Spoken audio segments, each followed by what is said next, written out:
पावसाळा एसे इन मराठी.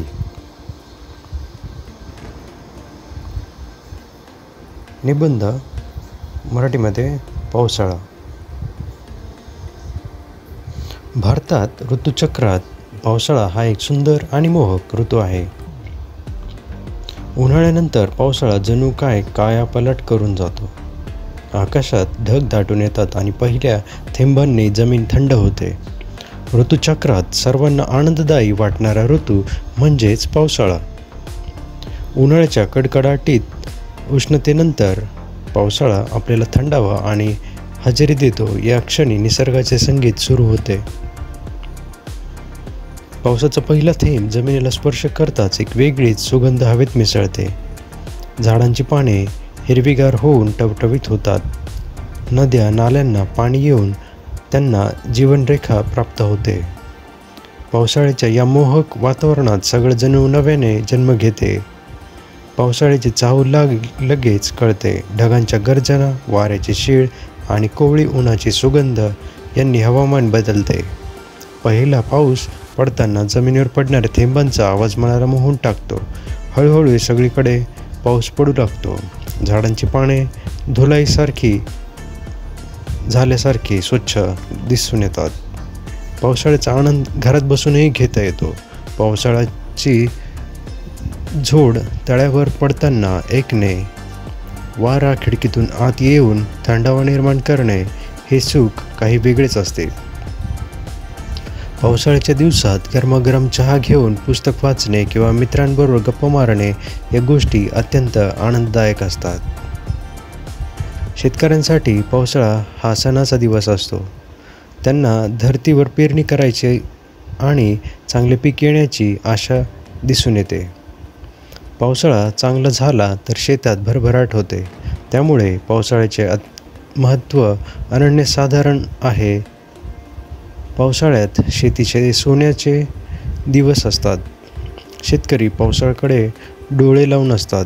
पावसाची झोड येऊन धरती हिरवीगार होते. पावसामुळेच आपल्याला धान्य, फळे, भाज्या सर्व काही मिळते.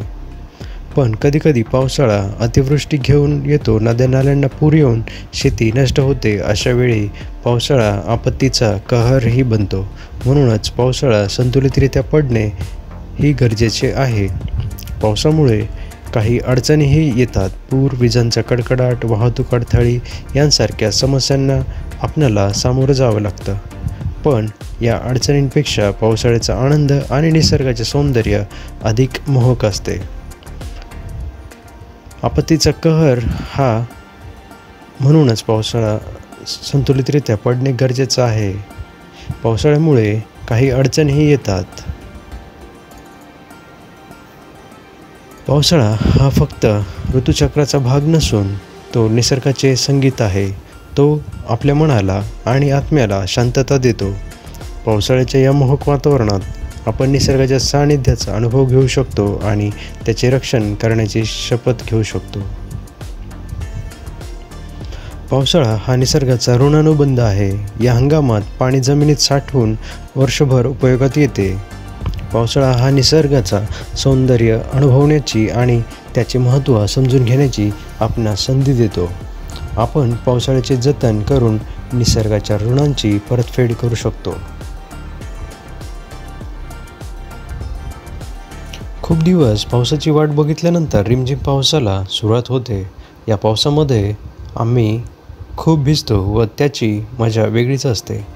पहिला पाऊस पडला की मातीला जो सुगंध येतो तो मला फार आवडतो व पावसात भिजता भिजता आम्ही एक गाणेसुद्धा म्हणतो, ये रे रे पावसा तुला देतो पैसा.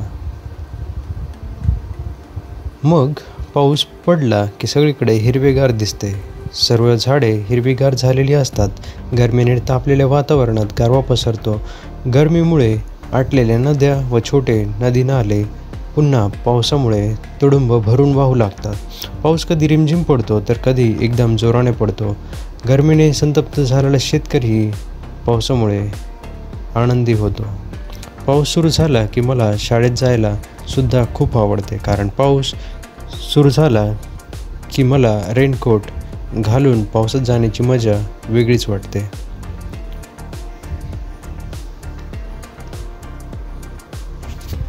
कधीकधी पाऊस इतका पडतो की सगळीकडे पाणी साठते व त्यामुळे आम्हाला शाळेला सुट्टीही मिळते. जेव्हा पाऊस रिमझिम पडत असतो व थोडेफार ऊन असते तेव्हा आकाशामध्ये इंद्रधनुष्यही आपल्याला पाहायला मिळते, जे अत्यंत छान दिसत असते.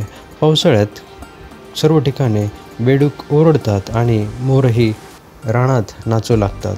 पावसाळा आला की आम्हाला शाळेला सुट्टी मिळते, त्यामुळे आम्हा सर्वांना चहा, भजे आणि इतर गोष्टी ज्या घरामध्ये बसून इनडोअर गेम्स आपल्याला खेळण्यासाठी मिळतात, त्यामध्येही एक प्रकारची वेगळीच पावसाळ्याच्या वातावरणातील मजा आहे.